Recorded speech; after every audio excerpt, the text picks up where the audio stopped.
What would make a person do something like this, something so horrific to children so little? Let's bring in psychiatrist Dr. Janet Taylor to talk about the mind of the shooter. And clearly everybody understands this young man was mentally ill. But to pick children, young children as his victims, I mean, that is about the worst thing you could do. What does that tell you about his motivation, about his stability or instability, obviously? Yeah, I mean, certainly there is an evil, just heinous quality to it.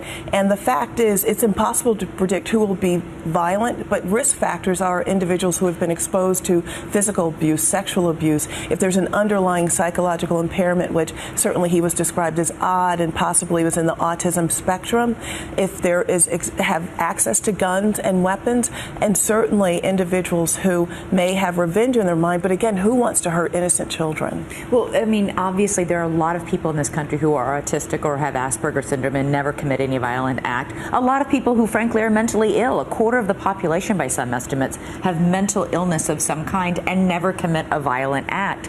This young man is accused, according to police, of shooting his mother at his home and then getting in the car with his weapons, driving to an elementary school, walking in and shooting kindergartners and first graders. Well, I think the premeditated quality of it certainly indicates a fact that you can be mentally ill, you can be psychotic and know right from wrong. In this case, I think he deliberately knew what he was doing. It's certainly his underlying mental illness, presumably, that he had, is not an excuse in any way for what he did.